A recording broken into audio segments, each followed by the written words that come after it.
Hello, everyone. Welcome once again to the TVS Colloquium. Today we have the pleasure of having Adam Miller with us. He's a professor at Northwestern and he's in charge of the LS4 project, and he will tell us all about that today. So please, Adam, take it away. Hi, thank you very much for the invitation to speak to the TVS community today. I'm very excited to be able to tell you all a lot about a brand new survey. It's incredibly exciting, one that you have all been waiting for that starts LSS, but doesn't end with the letter you think I'm going to say next. As you just heard, am the director of LS4. I am also the director for the LSST DA Data Science Fellowship program, which is a training program for graduate students in astronomy and astrophysics and other related fields, essentially training these students to be ready for the data onslaught that will be coming any day now from Rubin. That project has been running for almost 10 years now, and I won't be focusing on that today, but I did want to just advertise that as an opportunity that's available to any graduate students within the field. So I want to start today with a quick examination of the Rubin Observatory, which we're all excited about. I don't think anyone would bother joining TVS unless they were quite excited about Rubin and what's going to be happening over the next decade with LSST. And I want to focus for a second on the way in which LSST is going to be conducting observations. Thanks in part to a large amount of work that's been done by members of the TVS collaboration, Rubin has decided that it's going to implement what it calls a rolling cadence strategy. And very simply, what this means is that the southern hemisphere, where LSST is going to be conducted, is going to be split roughly into 4 equal-sized stripes. And in any given year, 2 of the stripes will be emphasized, receiving more observations than the other 2 stripes. And then in the following year, this is going to be reversed. And so in the figure you see here, in year 3, the sort of, let's say, top and third stripe are getting lots of observations. And then in year 4, the second and fourth stripe are getting lots of observations. And this is going to alternate for most of the years within the survey. This gives rise to essentially what is referred to as a high season and a low season. So in high season, a typical field will be observed on the order of 120 times over the course of the year. And in low season, a typical field will only receive about 20 or 25 observations. And as a quick reminder, those observations are split over the 6 different filters, which are going to be used by LSST. So that means, 20, let's call it 24 to make the numbers easy. That means in low season, you get 4 observations per filter. So I want to imagine for a second that there is a very nearby, few or 10 megaparsecs, 20 megaparsec supernova. What is that going to look like if it's observed by LSST during low season? So here is a simulation of such a light curve. And a lot of the work in my research group is on type 1a supernova. So this is a model of the supernova 2011 FE put at a distance of a few tens of megaparsecs.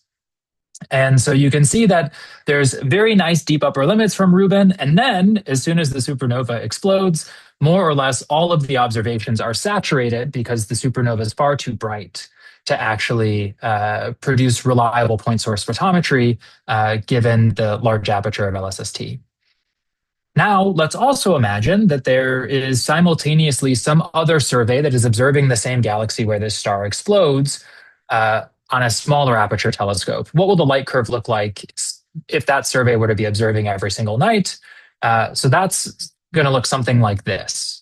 Okay, so here we have a beautiful high cadence sequence, the kind of light curve that we are now very used to with surveys like ZTF, Atlas, and Assassin operating near every night cadence for much of the last several years.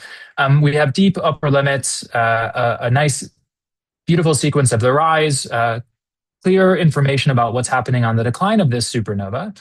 But the challenge for these small aperture telescopes is that once a star explodes, it is for the rest of its life, after a few weeks, fading, fading, fading, and fading. So in the following year of this small aperture telescope survey, there will be no detections telling us what's going on with this particular supernova, despite the fact that there's a lot of physics to be learned in the observations that can be obtained a year after a star has exploded. But this is where by having LSST running simultaneous to this small aperture survey, you get this wonderful, beautiful late time light curve at high precision, an exquisite signal to noise, which has never been available before for a large sample of supernovae. So yes, there are a handful of supernovae, some of which are even a decade old. 87A is still being observed many decades later, right? But it's a small handful. This has not been examined in a systematic way. And so coupling a small aperture survey with what we'll be getting naturally from Rubin will allow us to conduct an entirely new type of experiment when it comes to the study of transients in the nearby and bright universe. And so that's my introduction before I tell you about the survey, the LSST survey, or the Silla Schmidt Southern Survey, LS4 for short, which is going to be the focus of today's talk.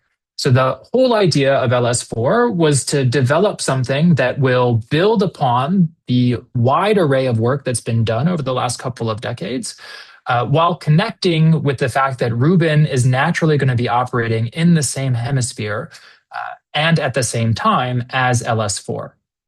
So as I jump in, I think one of the first questions to ask is how are we pulling off this new survey, especially at a time when so much energy and so many resources are being directed and focused towards LSST?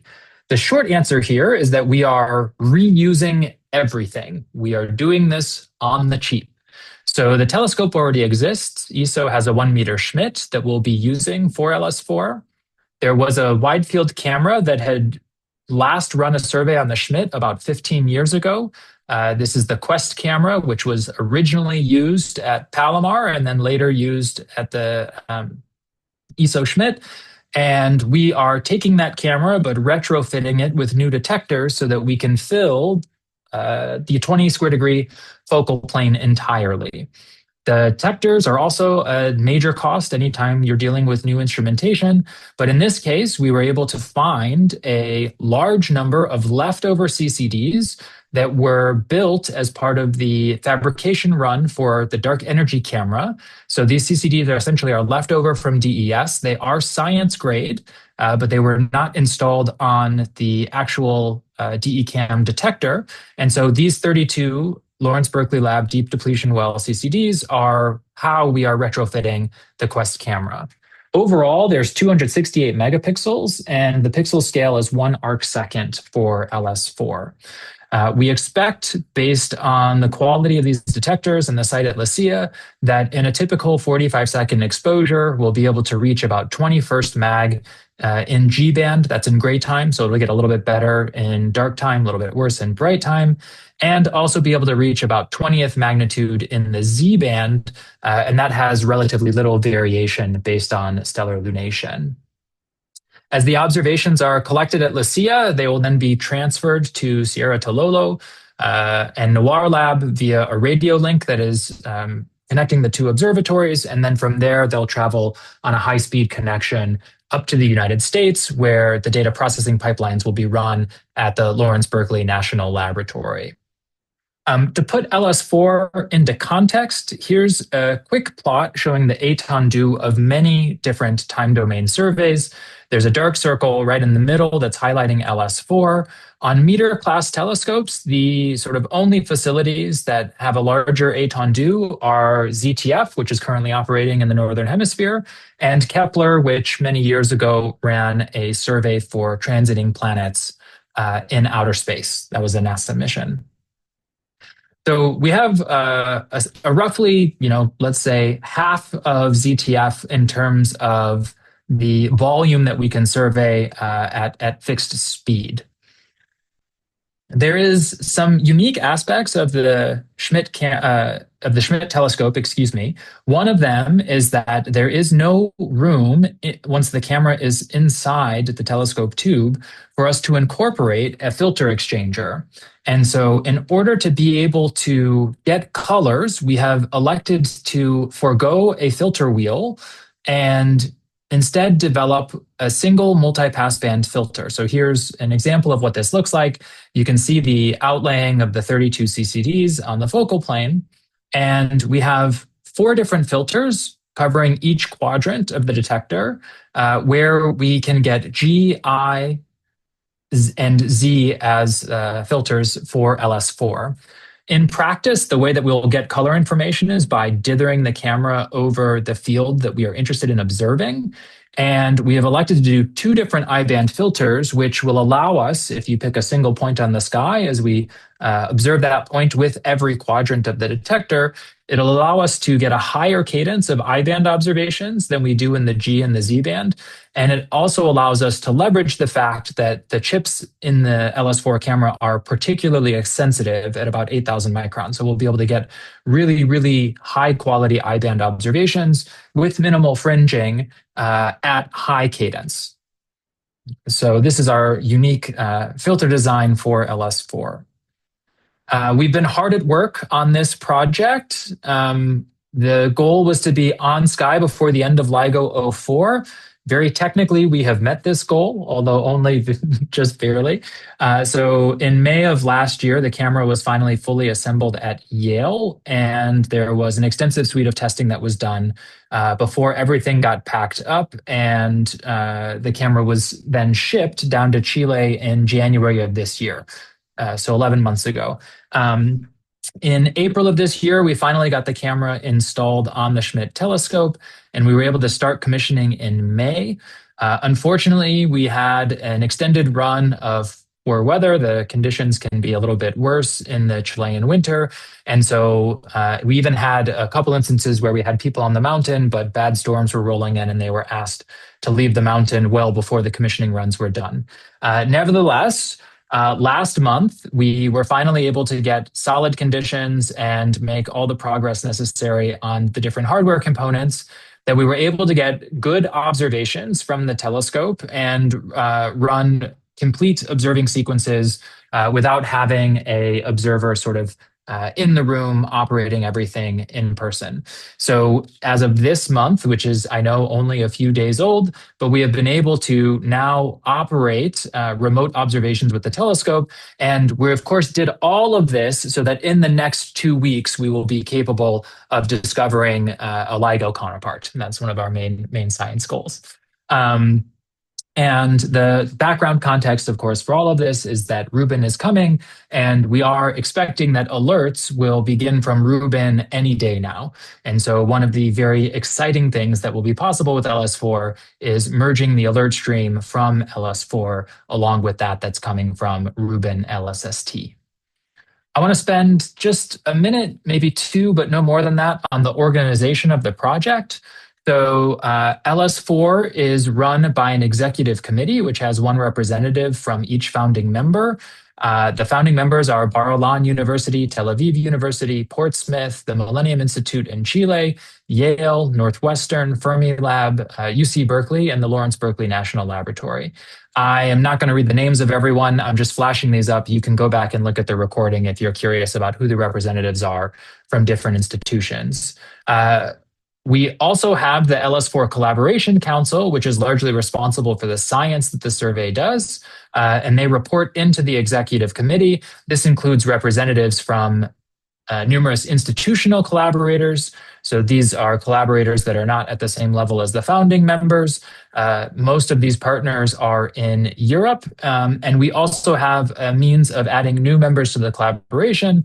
And we have had 2 new members at Purdue University and Penn State join within the past year. So the Collaboration Council is responsible for science. They report into the executive committee, who's responsible for the overall project. And the science is sorted by the science working groups. There are 5 science working groups in LS4. They cover cosmology. This is primarily using supernovae. There's a major focus on type 1a supernovae, but there will also be work using type 2 supernovae for cosmological measurements. We have a galactic variables and transients working group that will be focused on a survey of the Milky Way that I'll get to in just a second. A massive black holes group that is interested in transients associated with massive black holes. A multi-messenger astronomy group. And finally, a group that is highly interested in supernovae and the physics of other extragalactic transients. So what are we going to do with LS4? What is the actual survey hoping to accomplish? 90% of the observations that LS4 obtains are going to be part of a public survey, meaning the data will be available to all of you. You don't have to be part of the LS4 team in order to, let's say, reap the benefits of this particular survey. We are going to be focused in the first few years of operations on 3 public experiments. The first one is a long cadence extragalactic survey, which we call LEG.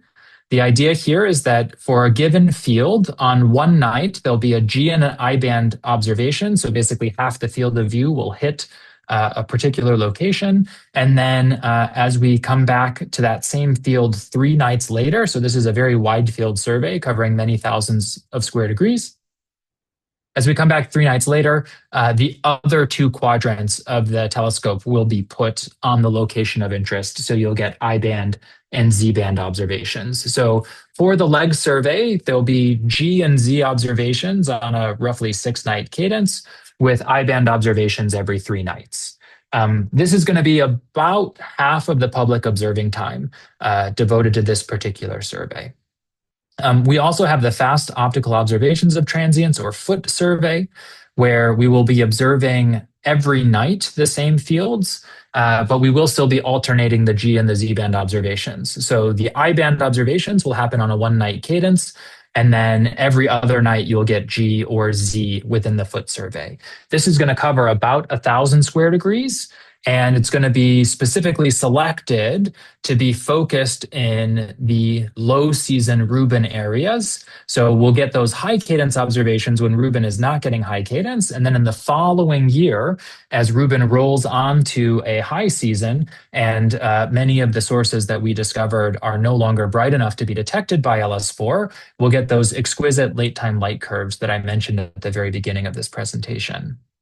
And then the third and final survey that we'll be conducting as part of the public experiment that we're doing is the Stellar Oscillations, Lensing, and Eruptions survey.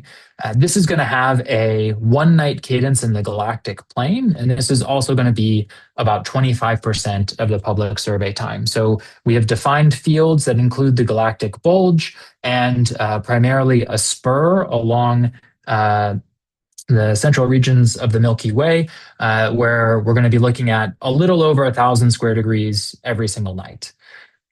To give you a sense of sort of how we build up the colors as we observe across the sky. So here's an example of the dither pattern. Blue in this figure represents the G band.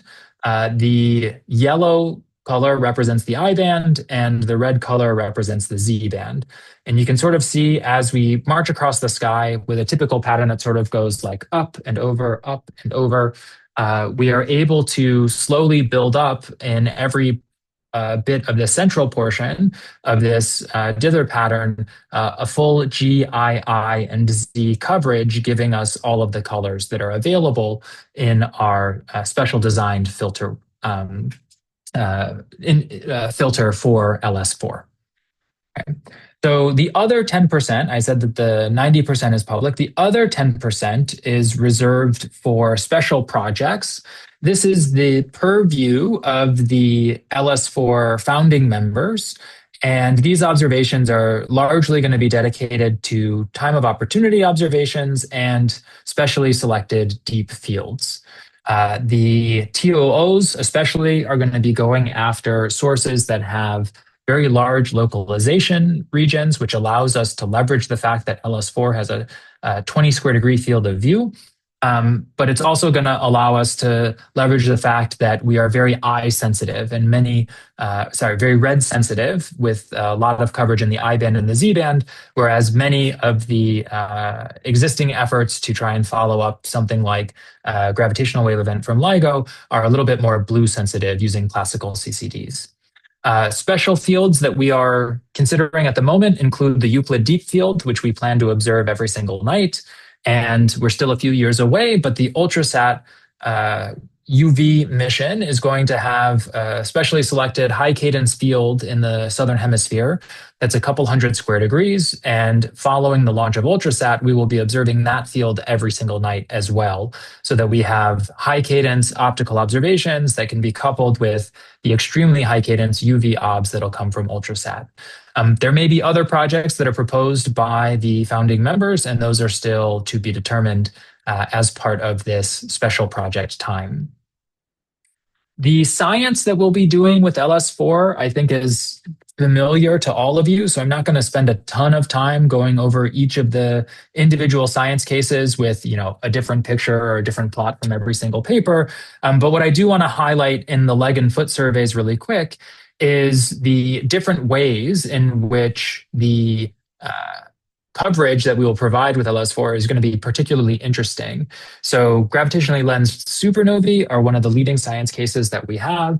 And in particular, because lensed supernovae by definition are found at higher redshifts, it turns out that if you have a very red sensitive camera, the rate of lensed events that are discovered increases dramatically. So by focusing a lot of our time on I and Z band, where we have a very sensitive camera, we should dramatically increase the discovery rate for lensed supernovae. And so while there have been a few that have been found with surveys like ZTF, we expect that rate to increase by a factor of a couple once we start operating and running regularly with LS4. We'll look for tidal disruption events, of course, fast blue optical transients, infant supernovae with all of the high cadence observations that we're doing, especially the coupled observations with facilities like Ultrasat. We will be doing rapid follow-up to do flash spectroscopy. The teams that are interested in cosmology with LS4 are going to combine discoveries from LS4 with those from existing surveys in the north, like ZTF, in order to make detailed peculiar velocity measurements to understand the dark matter field in the local universe. And I always like to joke that the other thing that we will definitely find, definitely find, is whatever your favorite theorist's favorite idea for something that can explode but has not yet been observed yet. So here's hoping to that over the next couple of years. A lot of work prior to the start of the survey has gone into the development of the LS4 pipeline. The pipeline is a lot of things that you would expect for a transient discovery pipeline. So there's standard processing in there that does bias, flat, calibration, image subtraction. Following the image subtraction, there are alerts that are generated for high significance candidates, anything that is a 5 sigma difference relative to the reference images, and those alerts will then be broadcast out to the community. And we specifically have designed our alert schema to look similar to LSST. So this is to help the community be able to combine the alerts from the two different surveys in order to do hopefully more interesting science than would be possible if you had only one or the other of the two surveys. All of the pipeline is developed in an open fashion, and this may seem a little silly, but I'll note if you are interested, anyone can contribute to the pipeline and add additional functionality. And in particular, if there was something that would, maybe be especially useful if it were added to the alert schema or added to the alerts that are generated from LS4, you could actually go in and work with the pipeline team in order to get that functionality added so that you can better accomplish the science that you are interested in. The reason we have invested so much time in advance of the survey building the pipeline is that we want to especially be ready to measure the rates of the different types of transients that are discovered with LS4. And so in order to be able to do this, we've built in functionality that is not present, for example, in the ZTF pipeline that has been operating on that survey for the past several years. So the pipeline itself is fully modular, meaning all components can easily be swapped in or swapped out. So if you are curious about whether or not you would be more sensitive to faint transients using hot pants, which is an image subtraction algorithm, as opposed to Zogi, which is the default that is used in our pipeline, literally with just a single command line option, you can make that swap and reprocess a lot, or even in principle, all of the LS4 data. The pipeline's parallelized over the individual chips, so we can run different jobs for different exposures. This is how we're able to keep up in real time. because we'll be distributing the processing of the observations across a large cluster. And if need be, we can even distribute this across multiple clusters available at the Lawrence Berkeley National Laboratory supercomputing facilities. The ability to reprocess images of any particular field is going to also produce a highly detailed provenance for what is the results of the reprocessing that is done. Okay? And so this allows us, as I said a moment ago, to rerun the pipeline. You can change the parameters in any way that you like. If you would like to look at a different way of matching the astrometry, or if you want to handle flat fields in a different fashion than the standard pipeline does, this can be done. Right? The output of every individual run of the pipeline is going to be stored with its provenance, which means what is the version of the code that is running, what is the actual process that was completed. So was this an image subtraction, or was this a image stack, or was this a flat field? The parameters that ran that process will also be stored, as well as the upstream provenance. So if you're running image subtraction, you will also be able to get all of the processes that led to the reduced image before you pumped everything into image subtraction in the first place. There's something that we call the sea change conductor that actually manages how all of this works internally within the pipeline. And so the conductor is paying attention to all these different things and making sure that the provenance is being maintained and ultimately stored in the database after every production run of the pipeline occurs. So we are able to also, as we improve the pipeline, and this is the case for all surveys, right? The pipeline gets better as a function of time. We'll be able to easily go back and rerun whatever is the latest and greatest version of the pipeline on all of the data in order to fully understand what are the systematics that are present and answer questions like, would I have discovered a supernova of this type or a transient of this type if it occurred at this particular location at this particular time? Ultimately, this does lead to a database that is a little bit more complicated because we have to store all of these different runs and all of these different provenances. But by building in this design, we do believe that the long-term science is going to be significantly improved. I think since most of you on this call are not part of the LS4 team, I'll talk a little bit about the alerts. So alerts are going to be coming from difference image analysis from the public surveys. And as a reminder, that's 90% of the open shutter time. These alerts are going to be served to Antares, LASER, and Alersa via schema at NCSA. We will have a mechanism for combining the alerts with LSST alerts. Again, this should lead to even better science than is possible if you can only work on one or the other of these two surveys. In the initial versions of the pipeline, force photometry will not be available, but this is something that we are hoping to incorporate and believe that we can get added before the end of the survey. Raw images from the public survey will be made available to the community via the ESO archive. There will be a slight delay there, but hopefully nothing too long.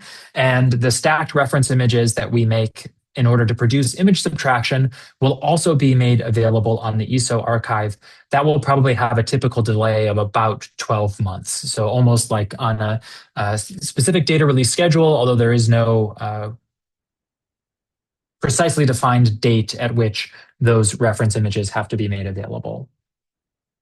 Back when I showed you the timeline, there was what seemed like a large gap, and it wasn't a large gap. It was just a lot of work between when commissioning started in May and the past month, October, when we finally started getting everything up and running. So I just wanted to take a brief moment to sort of shout out our commissioning team that was on the mountain.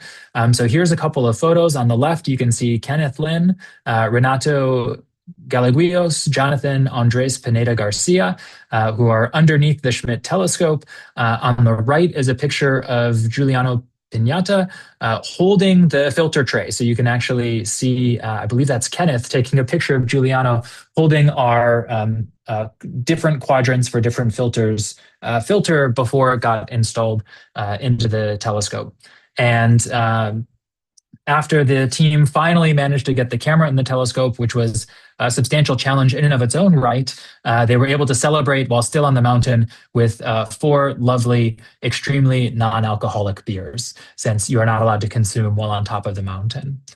So next I have a video which hasn't been rendering properly, but we'll see if I get lucky. It's kind of a hit or miss. Yeah, okay. So I'm gonna quickly jump out of the slideshow here and show you this video on YouTube.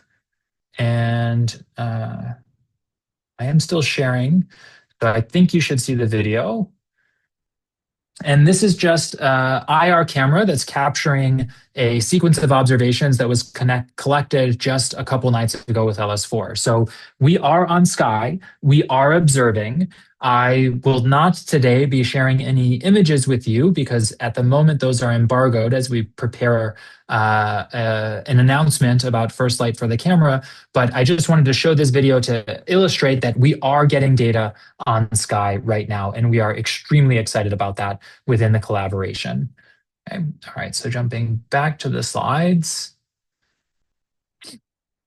And I'm pretty sure I'm still sharing as expected. Yes. Someone, I'm guessing, will Yes, jump on. Thank you for confirming that. Okay. And so, as I said, we are getting data right now, and we're very excited about that. So that's sort of a programmatic overview of LS4. I'm now going to spend a little bit of time talking about some of the preparatory science that we've been doing in my own group as the last portion of this particular talk.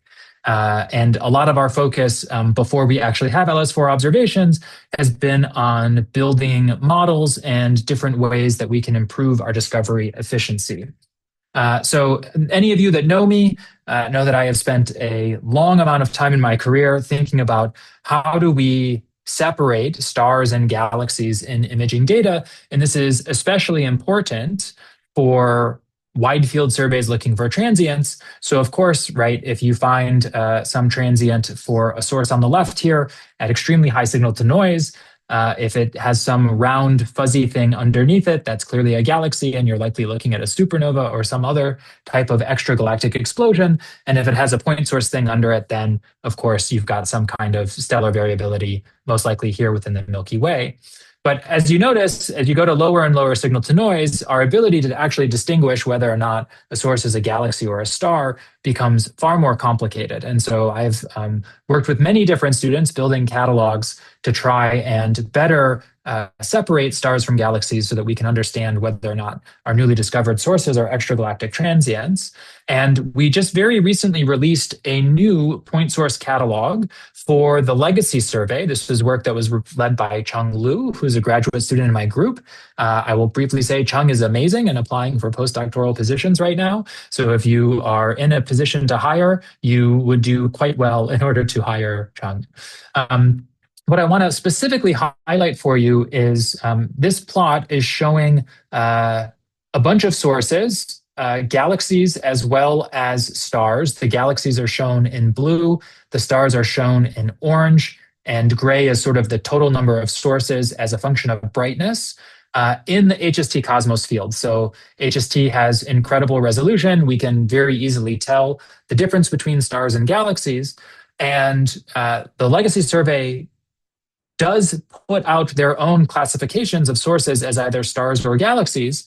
But what you'll notice is starting at about 21.5 or 22nd magnitude or so, the accuracy of Legacy Survey dramatically drops as you get to the faintest sources that are present within their catalog. The very short reason for this is that the model that extracts photometry for Legacy Survey is called Tractor, and Tractor requires an overwhelming preponderance of evidence in order to call a source extended. So by default, as the signal to noise is reduced, Tractor calls almost everything a point source. What this means in practice is that any transients that happen near faint sources in Legacy Survey, if you are just using the Legacy Survey catalog, are going to be overwhelmingly classified as stars, and you may ignore something that is an exciting extragalactic transient, thinking that it's something in the Milky Way, or vice versa. If you're interested in the Milky Way, you may be following up something that you think is some cool flare, when in fact it's actually occurring in some distant galaxy. And we built a couple different models that deliver somewhat similar performance, but those are shown in purple and green. And you can see that the accuracy remains very high for the Legacy Survey point source catalog that was developed by Chung, even as you go to extremely faint levels. Give me 1 second for a sip of water.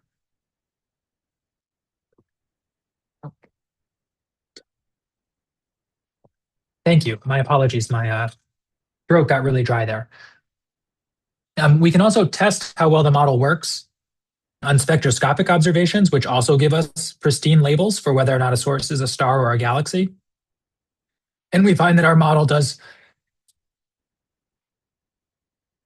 much better than what you can get from the Legacy Survey model when tested with spectroscopy from DESI.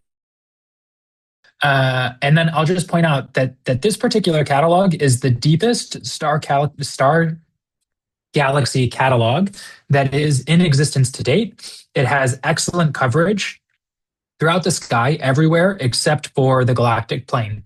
And to some extent, once you're in the galactic plane, you might as well treat it as a star because it almost certainly is a star.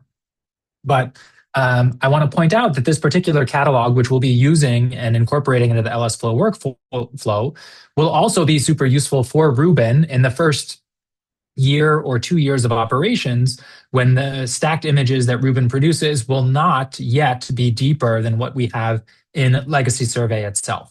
So I just want to advertise this for everyone that's interested in transients and variables and early science with Rubin. I think the Legacy Survey point source catalog is going to be an important reference for you.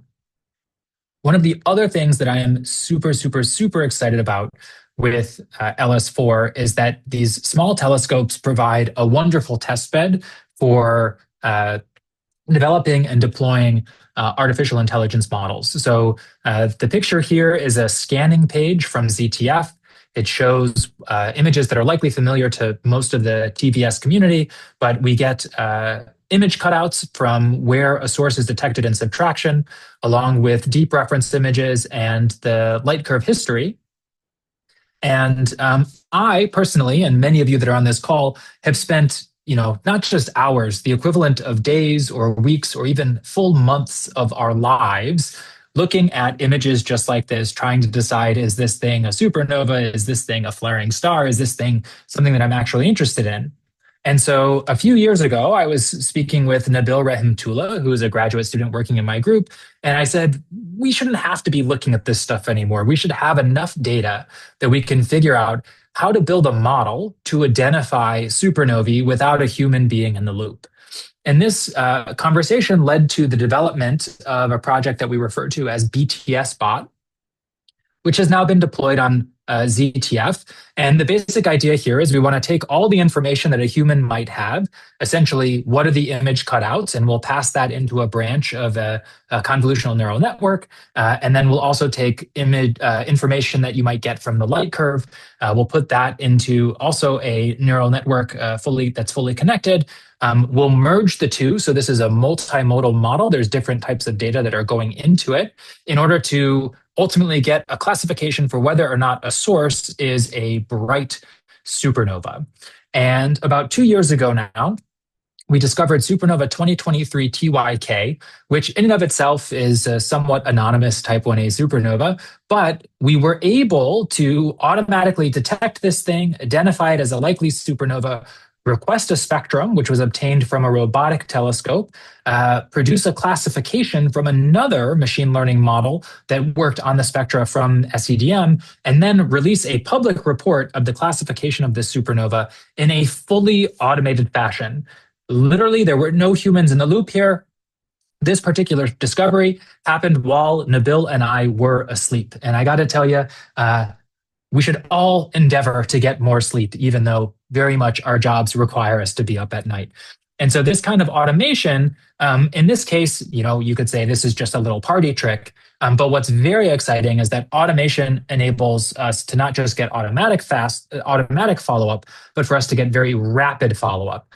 So last year, the supernova 2024 JLF was one in which we were able to get a spectrograph on the supernova 6 minutes after the alert had been processed by ZTF. So you can see that as the solid green line here in the CDF, which shows the distribution of the time in between ZTF processing and the start of spectroscopic observations when BTS bot is operating. So that's the red curve where more than half of the follow-up occurs with less than 1 day of latency.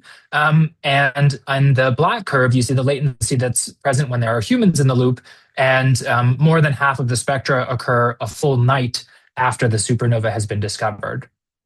And if you're looking at some young core collapse event that might have flash features, these things typically only linger for 24 or 48 hours. And so waiting a day or waiting a couple of days before follow-up observations are obtained means that you can miss out on the exciting science from the flash features that tell you about the progenitor system. We're now pushing this envelope a little bit further, and we can do automated priority zero triggers on Swift. So priority zero on Swift means system says we need a TOO, and the telescope immediately starts slewing. And so this is really useful because UV emission from stellar explosions does not last very long. And just here's an example from earlier this year where Swift was able to start collecting UV observations a mere 4 hours after BTS bot identified a particular supernova. And so we got a beautiful early UV light curve that did not require humans to be in the loop in the process of writing a TOO, reviewing the TOO, and then executing the observations, right? There's many different chains that historically have been in the system before you can actually get Swift to observe. In preparation for LS4, we've also been building a new thing called RBBot, which is going to handle real bogus classification. The idea here is we want to learn, can we possibly get a working real bogus classifier on the sky as fast as possible without having to generate a set of tens of thousands of labeled observations from LS4, which is a very time-intensive thing. We will be looking to do this via transfer learning. So here I have an example of how one can do transfer learning using the real bogus model available for ZTF and then applying that to DE-CAM data.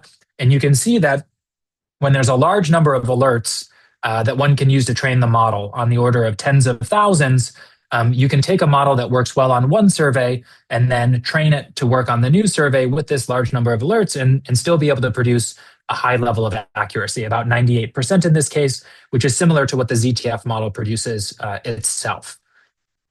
But we do not have tens of thousands of LS4 alerts. In fact, at the moment, we have 0. So how can we deal with this particular scenario? And the way that we are approaching this problem is to use the domain adversarial neural network, or a DAN. And so the idea here is that we have a model that works on some labeled set of data. In this case, that's ZTF. But we also have a whole lot of unlabeled data where we would like for the model to work.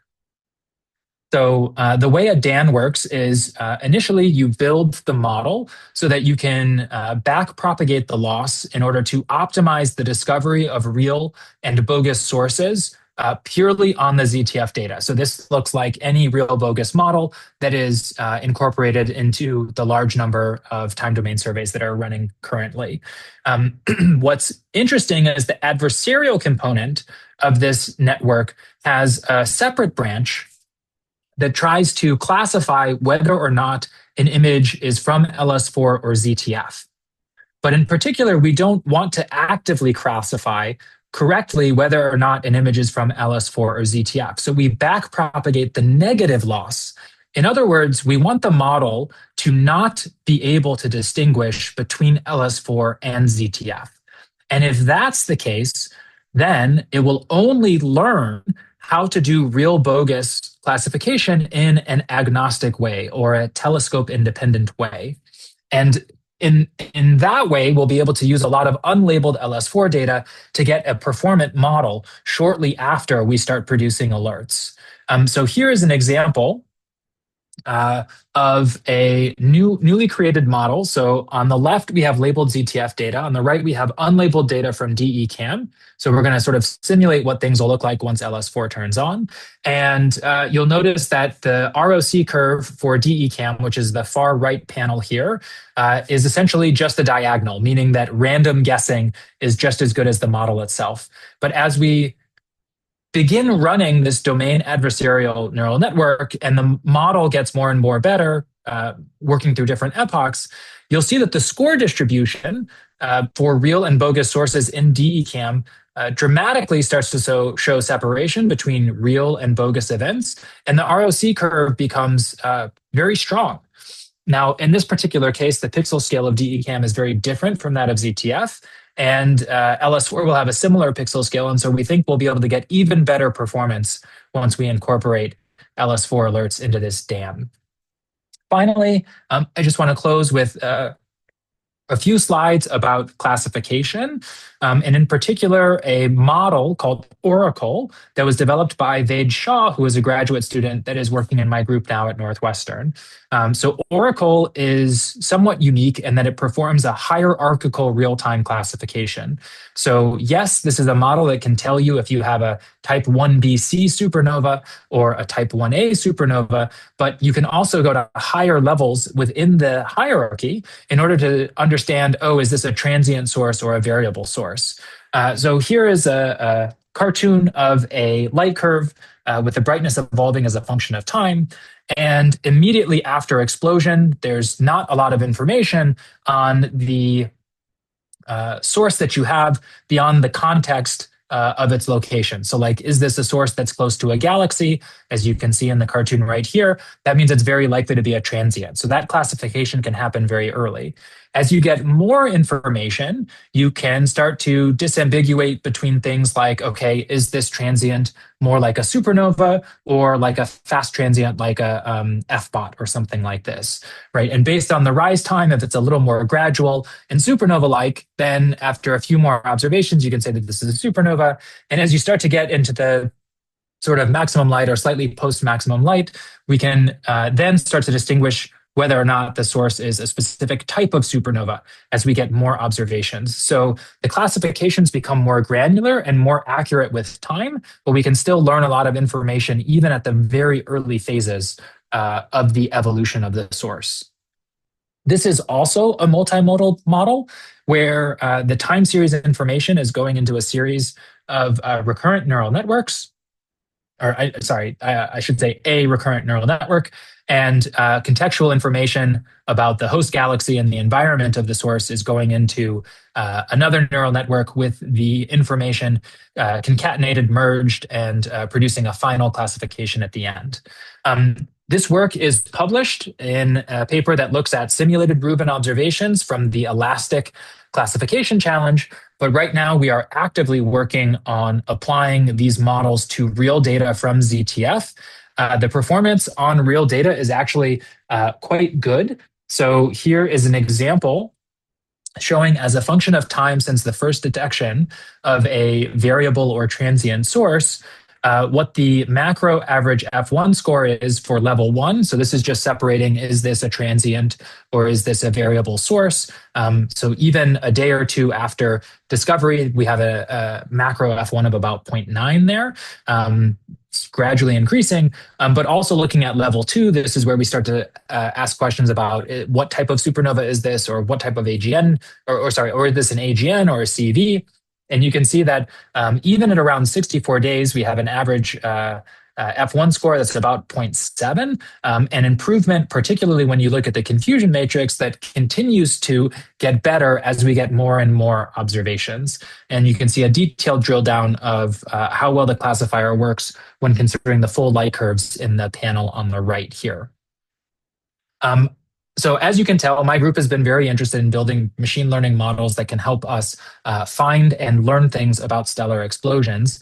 I want to quickly advertise, if you are interested in data challenges and unified data sets, we're going to be hosting a meeting at the Sky Institute in Chicago, Illinois, in mid-March of next year in order to build a benchmark data set for photometric classification. So while there are multiple simulated data sets that exist, there are a lot of challenges that come with real observations. And so we're going to try and build a unified data set where people can test different algorithms in order to further advance solutions that have been developed for this problem for LSST.